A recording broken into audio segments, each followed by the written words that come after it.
गौतम बुद्ध ने बताए बेचैन मन को शांत करने के तरीके। इन 6 चरणों को समझें तो आपके बस में होगा मन।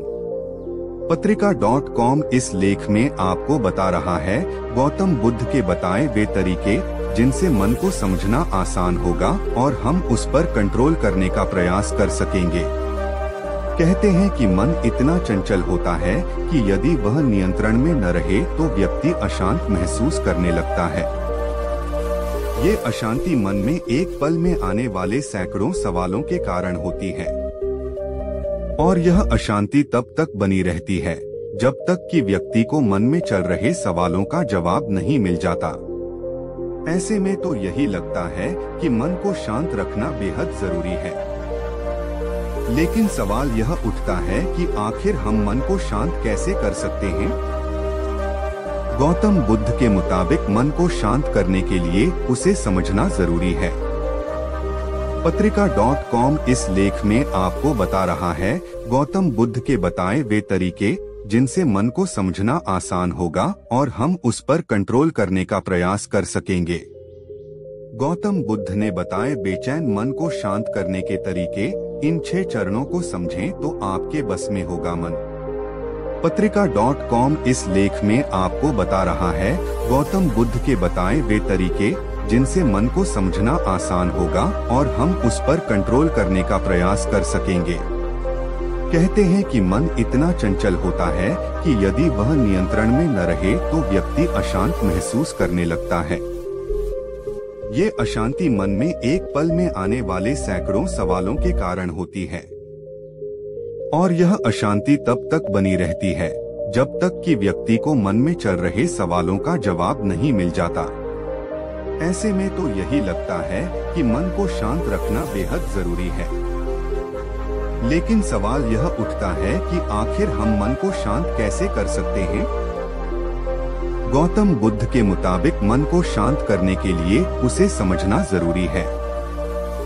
पत्रिका.com इस लेख में आपको बता रहा है गौतम बुद्ध के बताए वे तरीके जिनसे मन को समझना आसान होगा और हम उस पर कंट्रोल करने का प्रयास कर सकेंगे।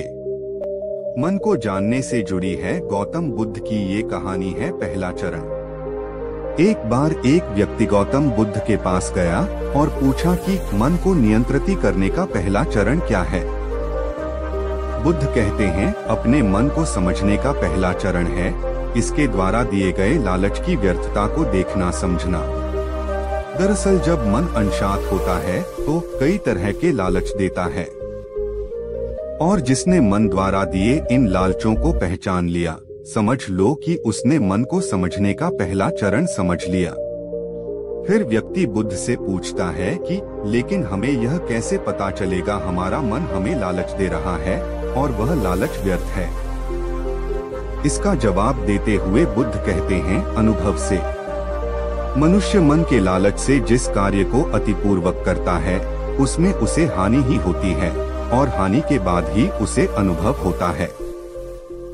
जैसे जिसने वास्तव में यह देख लिया कि नशा करना केवल दुख है वह नशा मुक्त होना शुरू कर देगा।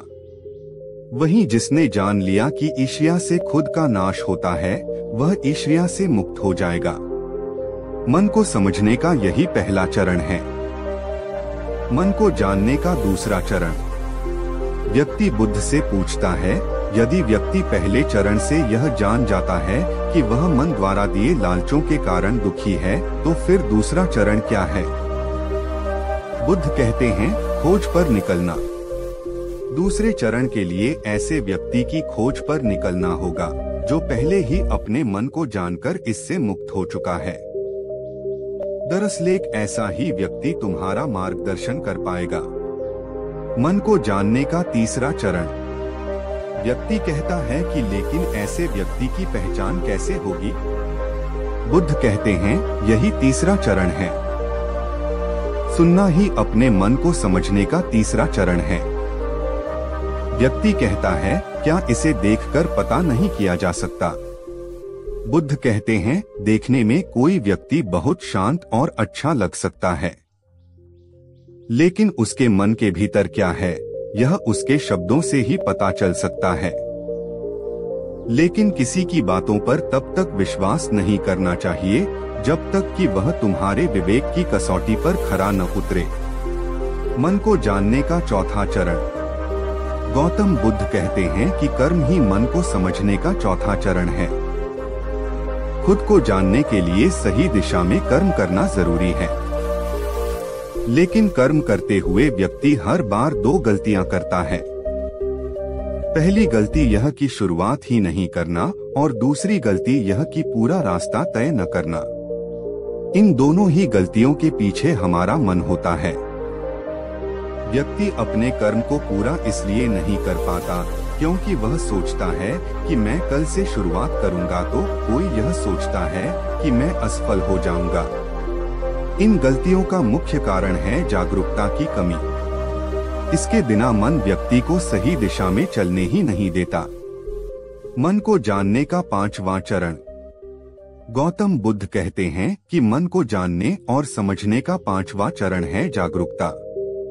इसीलिए हर कार्य को जागरूकता के साथ करें। बिना जागरूकता के साथ किया गया कार्य या फिर जिया गया क्षण मृत्यु के समान है। व्यक्ति बुद्ध से पूछता है, अपने जागरूकता के स्तर को कैसे बढ़ाया जा सकता है? बुद्ध ने जवाब दिया, ध्यान से। मन को जानने का छठा और अंतिम चरण। ध्यान ही मन को जानने, समझने और नियंत्रित करने का अंतिम चरण है। यानी ध्यान ही वह नाव है जिस पर बैठ मन रूपी नदी को पार किया जा सकता है। जिस व्यक्ति ने इन शुरुआती 5 चरणों से मन को जान लिया, उसने अपन मन को जीत लिया, उस पर काबू पा लिया।